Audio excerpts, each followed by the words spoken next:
दोस्तों नमस्कार। तो दोस्तों नमस्कार। तुषार का उत्तम नगर के अंदर मर्डर कर दिया गया और कहा गया कि यहाँ पे होली का प्रोग्राम चल रहा था, जहां पे एक 6 साल की बच्ची ने एक मुस्लिम महिला के ऊपर रंग फेंक दिया या गुब्बारा फेंक दिया और उसके बाद जो उसका भाई वहां से आ रहा था कुछ देर के बाद, कुछ घंटे के बाद, उसको मार दिया मुसलमानों ने। क्या है पूरा मामला? क्या हुआ? क्या ये होली का केस था? क्या यहाँ पे कॉन्स्पिरेसी थी? क्या दिल्ली की पुलिस सोई हुई थी? क्या बजरंग दल क्या कर रहा था? फिर बाकी हिंदू ऑर्गेनाइजेशन क्या कर रहे थे? और फिर पुलिस ने क्या किया? पूरे चीज की चर्चा करेंगे। चर्चा करने के बाद सर बैठे उदयशंकर पानी जी। उदयशंकर पानी जी, तुषार का मर्डर कर दिया गया उत्तम नगर के अंदर। हिंदू लड़का था और पुलिस ने इस पे एक्शन भी ले लिया। जब यहाँ पे लोगों ने शोर मचाना शुरू कर दिया, आप इसके बारे में क्या कहेंगे? फिर हम बात करते हैं इस पूरे केस की, क्या हुआ था, क्या कॉन्स्पिरेसी थी, क्या यहाँ पे जानबूझ के किया गया था, क्या यहाँ पे खेल चल रहा था, क्या होली का त्योहार था उसके लिए किया गया? सर, जो सुनने को आया है कि छोटी एक कोई लड़की थी जिसने गुब्बारा फेंका तो एक नीचे से बुरके वाली जा रही थी, उसको कुछ एक दो छींटे पड़ गए उसको और उसने गाली गलौज शुरू कर दी और गुस्सा हो गई बिल्कुल। और उसने जाके अपने जितने मुस्लिम लड़के थे उनको जाके कंप्लेंट की, भैया देखो मेरे को। तो इन्होंने आके, जो हिंदू फैमिली है उन्होंने आके माफी भी मांगी कि भैया सॉरी हो गई, हमारी गलती हो गई, छोटी बच्ची है उसको पता ही नहीं आके, तो उससे गलती हो गई जाके। लेकिन इनको तो गुस्सा निकालना ही था। मैंने ये लोग, मुझे नहीं लगता कि हमारे यहाँ जो बोलते हैं कि भाई बड़ी माइनॉरिटी है, किस चीज की माइनॉरिटी है? आप लोग लगभग 25 करोड़ 30 करोड़ के करीब लोग हैं, आप कौन सी माइनॉरिटी में है? और इनको सर चढ़ा के बिल्कुल दामाद की तरह रखा गया और कभी इनसे ये नहीं समझाया गया कि भाई आपका फायदा इसी में है कि देश की मेन स्ट्रीम के अंदर आप जुड़ के रहो जाके। और मुझे नहीं लगता ये जितने भी आज लोग पकड़े गए हैं, कुछ 7-8 पकड़े गए हैं और कुछ एक 7-8 की और खोज चल रही है जाके, उन्होंने कभी कुरान पढ़ा होगा। कुरान में लिखा होता है कि भैया एक आदमी की मौत होती है, एक पूरे एक पूरी क्या कहते हैं, पूरे खानदान की मौत होती है आखिर। और it is not good to kill anybody. अरे ये पहला काम यही करते हैं जी, मारने का। नफरत, किसी ने इस्लाम छोड़ दिया उसका गला काट दिया। तो इनका जो प्यार है ना विथ ब्लड एंड डेथ, जो बचपन से इनको सिखाया जाता है, बकरा काटो और मुर्गी काटो, और बच्चों को बिठा के दिखाते हैं, करते हैं ये काम। तो जब ये करेंगे तो सर ये तो उनके दिमाग में रह जाएगा। उनको किसी को मारना काटने का उनको कुछ ऐसे लगेगा जैसे वो लोग मुर्गी काट रहे हैं या बकरा काट रहे हैं, इंसान को अब सर मेन है कि ये लोग ये करते लेते हैं, मार तो लेते हैं और उसमें बहुत ही गर्व महसूस करते हैं, बहुत ही गर्व महसूस करते हैं ये लोग। लेकिन इनका जब इनको खरोच लगती है तो तब ये विक्टिम कार्ड खेलते हैं। और झूठ, मैंने कहा झूठ तो इनके रग रग में है, समाया हुआ है। आपने एक तो मार दिया, ऊपर से झूठ बोल रहे नहीं जी वो तो लफंगा लड़का था, वो ब्लैकमेल करता था। अरे शरीफ लड़का था, बिल्कुल अच्छा लड़का था। तो anyway it is for the police to investigate. और अभी कार्रवाई तो शुरू हो गई है। 3 माले की बिल्डिंग है इनकी, पैसे वाले हैं ये लोग। तो इनकी जो बिल्डिंग तोड़ी गई है, लेकिन कहते हैं जी खाली बालकनी तोड़ी है। मैं तो चाहता हूं कि पूरे तीनों मट्टी के साथ इनके मिलाया जाए इनको और तोड़ा जाए। क्या है कि ये जो बात की जा रही है होली की, होली का तो एक बहाना था। एक्चुअली जो लड़की के जो फादर है, लड़के के जो फादर है, स्टेटमेंट दिए कि बहुत देर से हमको हरास कर रहे थे। और होली कब मनाई जाती है? जब होली मनाई जा रही थी बुधवार को। होली का जो मेन फेस्टिवल होता है वो होता है 10:30 से 12 बजे के बीच में, जब रंग वगैरह चलते हैं। उस टाइम पे इंसिडेंट हुई। अगर आपके यहाँ पे रंग के से आपको दिक्कत है तो आप घर के अंदर रहो, बाहर मत निकलो, क्योंकि ये हिंदू एरिया है, वहां पे ये चीज तो होगी। रंग तो कोई जाएगा, कोई गुब्बारा लग जाएगा, कोई आपके रंग लगा देगा। लेकिन जब तुषार वहां पे आया 1 बजे होली खेल के, उसको 5 लोगों ने घेर लिया, 5 या 6 लोग, उन्होंने घेर के उसको मारा लाठियों से, उसको मारा डंडों से, उसको मारा आपकी रॉड से। और इंजर्ड हो गया उसके लेकर हॉस्पिटल के अंदर। नेक्स्ट डे उसकी मौत हो गई और पुलिस ने इसको कहा कि ये आसपास का मामला है, पुलिस ने इसको ज्यादा वेट नहीं दिया। और फिर यहाँ नेक्स्ट डे क्या हुआ कि नेक्स्ट यहाँ पे लोग इकट्ठे हो गए, बीएचपी के लोग इकट्ठे हो गए, बजरंग दल के इकट्ठे हो गए, उन्होंने यहाँ पे आग लगानी शुरू कर दी। मोटरसाइकिल जो इनके घर के बाहर खड़ी थी उसको आग लगा दी और फिर उसके बाद पुलिस ने केस रजिस्टर करना शुरू किया। और इसमें आपको एक बता दूं कि बीएचपी ने बड़ी स्ट्रॉन्ग वार्निंग दी है आफ्टर दिल्ली होली किलिंग तुषार की। और उन्होंने कहा, उनके जो ज्वाइंट जनरल सेक्रेटरी हैं सुरेंद्र जैन, उन्होंने कहा हिंदू अब पुलिस की वेट नहीं करेंगे, खुद एक्शन लेंगे, जब भी ऐसी बात होगी हमें अपनी सेल्फ डिफेंस चाहिए। फिर इसी बीच में यहाँ पे एक लड़का था, मुल्ला खड़ा हुआ था, उसने कहा हिंदू मरा, ऐसे क्या हो गया, तो लोगों ने उसको पीट पीट के अधमरा कर दिया, गुस्सा लोगों के अंदर। लेकिन जब पुलिस ने यहाँ पे अरेस्ट करना शुरू कर दिया तो 5 मुस्लिम को इनिशियली अरेस्ट किया था, जिन्होंने इनको 5 को इनिशियली अरेस्ट किया था, 2 को बाद में किया, फिर एक जिसके अंदर जबरन था तो उसका नाम नहीं दिया। तो उसके बाद जब हिंदुओं ने इनके घर पे अटैक किया तो पुलिस उस टाइम पे आगे पूरे अपने कंट्रोल के अंदर की पुलिस ने केस को कंट्रोल कर लिया और जो 8 मुस्लिम को पकड़ा गया उनके नाम थे उमरदीन, जुमादीन, मुश्ताक, कमरुद्दीन, मुजार, मुजफ्फर, इमरान, ताहिर और एक जुमला था जिसका नाम नहीं दिया गया। इसके बाद एक आदमी को और पकड़ा गया, वो उसका नाम था तरुण खरी। ये हाउस जो घर था वो बिलोंग करता था उमरदीन जो 50 साल का था और उसका लड़का मुजफ्फर के नाम पे जो 25 साल का था। और जब पुलिस ने यहाँ पे इन्वेस्टिगेशन करनी शुरू की तो उसके बाद देखा कि यहाँ पे घर के अंदर कुछ इलीगल चीजें बनी हुई है और चीफ मिनिस्टर रेखा गुप्ता ने कहा कि यहाँ पे स्ट्रिक्ट एक्शन लिया जाएगा। और यहाँ पे उन्होंने एमसीडी को बुला लिया, एमसीडी का पूरा चेक करो। एमसीडी देखा कि यहाँ पे कुछ यहाँ पे इलीगल कंस्ट्रक्शन थी, साथ में एक नाले पे इनका जगह बनी हुई थी, उसको तोड़ दिया, साथ पे जो बालकोनी थी उसको तोड़ दिया। अब क्या है कि जब यहाँ पुलिस इन्वेस्टिगेशन कर रही थी, एक कार खड़ी थी, कार के अंदर देखा गया कि हमें बहुत सा सामान पड़ा है, लाठियां पड़ी हैं, केमिकल्स पड़े हैं, क्योंकि ये केमिकल का काम करते थे और 40 साल से ये फैमिली यहाँ पे रह रही थी और इसके आसपास बहुत से मुस्लिम थे और ये हमेशा धमकी देते थे तुषार को, उसके फादर को। जब तुषार निकलता था उसको धमकी देते थे। उसके फादर ने कहा बेटे आप चुपचाप जाओ, यहाँ पे गर्दन नीचे करके निकल जाओ, हम इनसे झगड़ा नहीं करना चाहते। लेकिन मर्डर के बाद सारी बातें सामने आ रही है और ये आ रहा कि यहाँ तो बहुत बड़ी गेम चल रही थी। जब देखा गया कि एक बस के अंदर एक वैन थी जिसके अंदर आपको केमिकल मिले तो लगा कि ये तो बहुत बड़ा काम करने वाले। तो उसके बाद धरपकड़ शुरू हो गई और तरुण की जो मदर है सुनीता, उसने भी कहा कि पुलिस यहाँ पे एक्शन नहीं ले रही थी, पहले पुलिस बड़े ढीले से पड़ी हुई थी। फिर उसके भाई ने भी कहा कि हम पुलिस की इन्वेस्टिगेशन से खुश नहीं है, लेकिन बाद में कहा कि हम बहुत खुश है जो पुलिस से एक्शन दे रही है और इस टाइम पे पूरी वहां पे पैरामिलिट्री फोर्सेस खड़ी है हत्सल रोड के ऊपर। और तरुण के घर के बाहर कुछ लोगों ने डेमोन्स्ट्रेशन करनी शुरू कर दी, 10 लेडीज ने डेमोन्स्ट्रेशन करनी शुरू कर दी। उसके बाद यहाँ पे पुलिस ने काम करना शुरू किया और यहाँ का जो होम मिनिस्टर है दिल्ली का आशीष सूद, उससे मेरी बात भी हुई।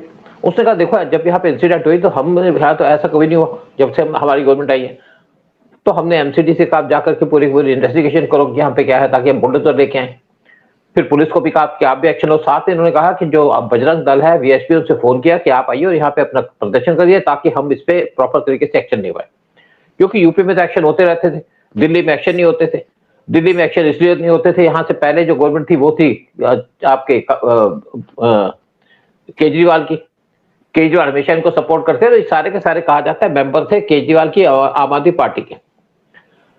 और इसके बाद देखा कि यहाँ पे जो बड़ी कॉन्स्पिरेसी लगी तो इन्होंने क्या किया, यहाँ पे 3 लेडीज को अरेस्ट किया, सायरा, शरीफ और सलमा। ये इन्हीं के जगह पे रहती थी।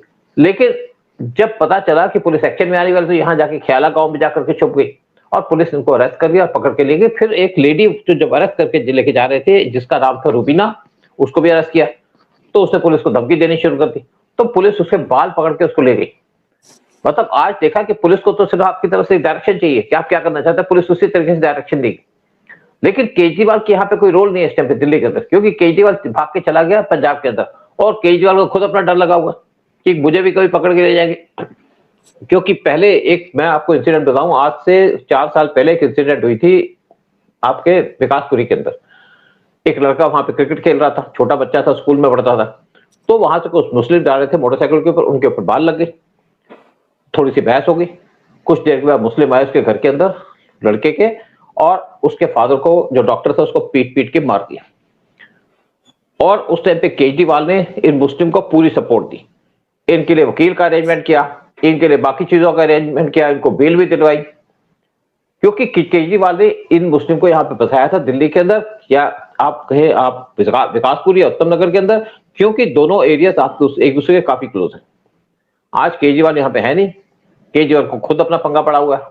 कोर्ट ने तो कह दिया कि आपको बरी कर देंगे, वहां पे ये भी कहा जाता है कि 50 करोड़ केजरीवाल ने खर्चे थे इस केस के ऊपर। लेकिन अब केजरीवाल के खिलाफ इवन हाईकोर्ट में केस दर्ज कर दिया गया और केजरीवाल अपनी गर्दन बचाने के लिए भाग रहे हैं। और केजरीवाल को आज गवर्नमेंट से वकील नहीं मिलता, क्योंकि अब वो दिल्ली के सीएम नहीं है। लेकिन हाँ, उनके पैसे की कमी नहीं है, क्योंकि इस टाइम पे ड्रग का काम कर रहे हैं आपके पंजाब के अंदर बैठ करके। लेकिन इस टाइम पे जो गवर्नमेंट है, उन्होंने देखा कि, या पुलिस है, उसने देखा कि यहाँ तो बहुत बड़ी कॉन्स्पिरेसी थी, और उसके बाद इन्होंने जो बाकी लोग थे आसपास के जो मुस्लिम थे वो भाग गए अपने घर से, तो पुलिस ने उसको सर्च करना शुरू कर दिया। मुझे लगता है कि इसके अंदर और ज्यादा अरेस्ट होंगे, हो सकता है 20-30 लोगों को और ज्यादा अरेस्ट किया जाएगा। और कहा जाता है एक लड़के की जब पीछा कर रही थी पुलिस तो भागने लगा तो पुलिस ने उसको गोली मार दी, वो भी मुस्लिम था। तो अब हिंदू जो लोग हैं वो समझ गए हैं कि हमें अपने आप को हम जाग चुके हैं। और बजरंग दल ने भी कहा है कि हम तब तक यहाँ पे डेमोन्स्ट्रेट करते रहेंगे जब तक पूरा का पूरा गैंग नहीं पकड़ा जाएगा। तो यहाँ पे सिर्फ ये बात नहीं थी, ये लोग जैसे एक फैमिली की बात है, होली की बात है, होली का तो बहाना था। अगर आपको गुब्बारा लग गया तो गुब्बारा तो लड़की ने मारा, उसका भाई तो आपके पास 2 घंटे के बाद आ रहा था, उसको घेर के आपने कोने के अंदर पकड़ के मार दिया, क्योंकि ये लोगों को चाहते थे यहाँ से भाग जाए। आपने देखा जहां पे मुस्लिम कॉलोनी होती है वो चाहते हैं कि हिंदू वहां ना रहे। दिल्ली में बहुत सी जगह ऐसी है जहां पे मुस्लिम मेजोरिटी होगी तो हिंदुओं को भगाना शुरू कर देते, कभी लाउड स्पीकर लगा देती है, कभी वहां पे नमाज पढ़नी शुरू कर देती है उनके घर के बाहर, कभी गाय का मीट फेंक देती है। लेकिन आज दिल्ली की सिचुएशन चेंज हो गई है, यहाँ पे बीजेपी की गवर्नमेंट है, अब केजरीवाल की गवर्नमेंट नहीं है। तो जो उत्तम नगर का केस हुआ है ये सिर्फ होली की बात नहीं थी, होली तो बहाना था, केस है यहाँ पे कॉन्स्पिरेसी का। यहाँ पे दंगा करना चाहते थे, यहाँ पे राइट्स करना चाहते थे, उनको लगा कि यहाँ पे दिल्ली में तो कुछ होगा नहीं, यूपी में तो योगी बैठा है, दिल्ली के अंदर शायद उनको लगा कि अब भी केजरीवाल का राज चल रहा है, इसलिए दिल्ली के अंदर एक गलती कर दी और आज भाग रहे अपने घर से। और बहुत सीरियस एक्शन लिया जाएगा इनके खिलाफ, इनकी प्रॉपर्टी को अपने कब्जे में कर लिया जाएगा अगर इनको और ज्यादा एविडेंस मिलती है कि यहाँ पे बहुत बड़ी कॉन्स्पिरेसी थी। तो ये उम्मीद करते हैं कि चलो आज हिंदू तो जाग गया, चाहे बजरंग दल हो चाहे वीएचपी हो, जो आज हिंदुओं को जगा रहे हैं, इन्हीं को सारा क्रेडिट जाता है। मैं कहूंगा सारा क्रेडिट जाता है आरएसएस को, क्योंकि सारी ऑर्गेनाइजेशन का कनेक्शन है आरएसएस के साथ। नहीं आरएसएस सर, देखिए आरएसएस कोई लड़ती वड़ती किसी के साथ नहीं है, लेकिन हाँ वो हिंदुओं की रक्षा के लिए जरूर आगे आती है। तो उसके डिवीजन है, देखिए RSS never gets involve with any political parties and violence वगैरह। उनकी जो पार्टीज हैं जैसे बजरंग दल, विश्व हिंदू परिषद, उनका काम है कि भैया ये जो लातों के भूत हैं इनको जरा लातों से ठीक किया जाए। सर इस केस में एक जो चीज आई है जो मैं काफी दिनों से फील कर रहा था, पिछले कई सालों से मैं देख रहा हूं, वो है बुर्के वाली। वो बड़ी खतरनाक होती है सर। मतलब यूपी के अंदर छत के ऊपर जाके वो पत्थर वत्थर फेंकना शुरू करती हैं। तो तो यूपी में यही हुआ कि जिस छत से पत्थर गिरे वो भी घर को उन्होंने डिमोलिश कर दिया उठा के। मैंने खुद देखा सर कि कभी यहाँ जैसे ट्रेन है, बसें हैं, इसके अंदर बुर्के वाली आती हैं, वो बाकायदा उनको इंस्ट्रक्शंस होते हैं कि मोदी को गाली दो, हिंदुओं को गाली दो, और वो तब देते हैं जब आजू बाजू में उनकी एक मेजॉरिटी रहती है। और पहले तो ये बुर्के वाली प्रॉब्लम थी नहीं, अभी अचानक आप क्या देख रहे हैं कि स्कूल के छोटे छोटे बच्चे भी आज बुर्के पहन के जा रहे हैं। मैंने खुद अपने कॉलेज के अंदर देखा कि किस तरह से वो कॉलेज के अंदर छोटी छोटी बच्चियां, लड़कियां बैठी हुई है बुर्का उर्का पहन के। क्या मानसिकता है सर, क्या मानसिकता। और नफरत, इतनी नफरत क्यों है, मुझे नहीं समझ आ रहा कि भाई जो अब आप जब यहाँ पर हैं 20% है और 80% हिंदू हैं, आप क्यों लड़ना चाहते हैं इनसे यार। हिंदुओं का जब अगर सर फिर गया तो आपके ठीक तरह से रह पाएंगे। और आपका यही है कि आपने जैसे बहुत सही बोला कि जिस मुस्लिम एरिया के अंदर थोड़े मुसलमान आते हैं, कोशिश करते हैं कि यहाँ हिंदू ना रहें, तो उनको डरा के धमका के भगाए, क्योंकि इनके घर में तो एसिड भी मिलेगा, तलवार भी मिलेगी, बंदूक भी मिलेगा। हिंदू के घर में तो एक सब्जी काटने का चाकू मिलेगा, उससे ज्यादा कुछ और चीज नहीं मिलती। तो एनीवे इसीलिए सूद साहब मैं खाली ये बताना चाह रहा हूँ कि अभी एक मुहिम शुरू की है विश्व हिंदू परिषद ने और बजरंग दल ने भी कि जिसको भी तलवार चाहिए, कि जिसको भी चाहिए बंदूक चाहिए, we will help you to get the license and you can have it and we will also train you in use of firearm, because इनके घरों में सर भरे रहते हैं ये एसिड, बंदूक और ये चीजें, टेढ़ी मेढ़ी चीजें। तो ये तो वायलेंस के पुजारी हैं। ये कौन सा पीसफुल रिलीजन है, मुझे समझ नहीं आ रहा। कि बात होती है कि नहीं काटो माटो मारो इनको। ये जो हिंदुस्तान में आए थे, जो मंगोल वगैरह आए थे, मुस्लिम्स आए थे, देवर इन्वेडर्स, लेकिन आज भी इनका एटीट्यूड इन्वेडर्स का ही है, हमलावरों का ही है। ये लोग peaceful, this is not a religion of peace at all, let me tell you. ये बिल्कुल सही बात। बोलिए सर। उदय, आपको याद होगा कि मुंबई के अंदर एक फ्लैट से जहां पे एक सोसाइटी थी, वहां पे कुछ एक मुस्लिम फैमिली थी, वो वहां पे बकरे लेके आ गई, बकरे काटने के लिए आ गए थे, जहां पे ईद का टाइम था। मेरी बिल्डिंग शोर मचा दिया उस टाइम पे। हाँ, अच्छा, ओके। छत पे जाके मैंने एक ही मुस्लिम फैमिली, बाकी क्रिश्चियंस, साउथ इंडियंस, महाराष्ट्रियंस हैं, और छत पे उन्होंने बकरा लाके वहां काटना शुरू किया और पूरा ब्लड नीचे तक आ रहा है। अब बताइए ये कैसी मानसिकता है? क्या आपको अपने पड़ोसी का कुछ ख्याल नहीं है, अपने देश का ख्याल नहीं क्या है? उधर देखो, बेसिकली इनको कोई देश का ख्याल नहीं है, इनको कोई मतलब नहीं है इनको देश से। इनको बेसिकली क्या है कि जब हम पूजा करते हैं तो हम कहते हैं कि हमारे घर का भला हो, हमारे देश का भला हो और पूरे संसार दुनिया का भला, संसार का भला। तो ये हमारी पूजा का होता है, तो वो हमारी कमजोरी का फायदा उठाते हैं। लेकिन आज सिचुएशन चेंज हो रही है। जैसे उत्तम नगर के अंदर केस तो हो गया, लेकिन जैसे उनको मारा जा रहा, जैसे उनको पुलिस द्वारा पकड़ा जा रहा, पकड़ा तब जा रहा जब वहां पे लोगों ने शोर मचाया। और यहाँ पे बीजेपी की गवर्नमेंट आई, स्पेशली रेखा गुप्ता बैठी हैं सीएम, जिन्होंने कहा कि स्ट्रिक्ट एक्शन लिया जाएगा। और जिस तरीके से आशीष सूद जो इस टाइम पे होम मिनिस्टर है, उन्होंने कहा, मैं आपको एक और बात बता दूं, जब केजरीवाल थे तो दिल्ली के अंदर जो स्कूल थे जहां पे गरीबों को एडमिशन दी जाती थी, क्योंकि हर एक स्कूल के अंदर कोटा था कि 10% या 20% मुस्लिम होंगे, हिंदू और गरीब लोग होंगे, तो उस टाइम पे 90% जो दी जाती थी एडमिशन, वो थे मुस्लिम केजरीवाल के टाइम। लेकिन मेरे से आशीष सूद से बात हुई थी एक प्रोग्राम के अंदर, किसी उसमें गए थे फंक्शन में, तो मैंने कहा भाई ये जो था क्या चेंज हो गया? क्या था? बिल्कुल चेंज हो गया। अब हम 80% जो कोटा रखा वो हिंदुओं के लिए रखा, 20% रखा मुसलमान के ऊपर, क्योंकि जैसे यहाँ पे पॉपुलेशन का रेशियो है उसी हिसाब से रखा हुआ। लेकिन अब स्कूलों के अंदर को मुस्लिम को प्रायोरिटी नहीं दी जाती जैसे पहले दी जाती थी केजरीवाल के टाइम। लेकिन हाँ ठीक है, आज जैसे हिंदू जाग रहा है, जिस तरीके से यहाँ पे हिंदुओं ने यहाँ पे प्रोटेस्ट किया, जिस तरीके से वीएचपी और बजरंग दल ने प्रोटेस्ट करना शुरू कर दिया, और पुलिस तभी एक्शन में आई। देखिए, पुलिस की भी कुछ रिजर्वेशंस होती हैं, पुलिस देखती है गवर्नमेंट क्या चाहती है, किस तरीके से काम करती है, तभी पुलिस एक्शन लेती है। जैसे यूपी के अंदर योगी की जो पुलिस है वो इमीडिएटली एक्शन ले लेती है जैसी खबर आती है, क्योंकि उनको पता है ऊपर योगी बैठा।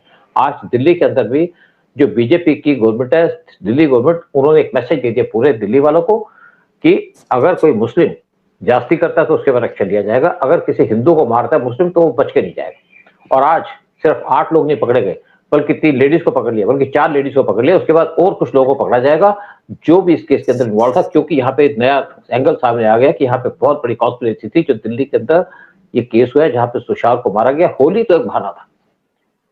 और इसे प्रोग्राम खत्म करते हैं, आपसे रिक्वेस्ट करते हैं कि आप भी हिंदू ऑर्गेनाइजेशन को ज्वाइन कीजिए, हिंदू को सपोर्ट कीजिएगा और हमारे चैनल को सब्सक्राइब कीजिए, वीडियो को शेयर कीजिएगा। जय हिंद, जय भारत। जय हिंद, जय भारत, वंदे मातरम।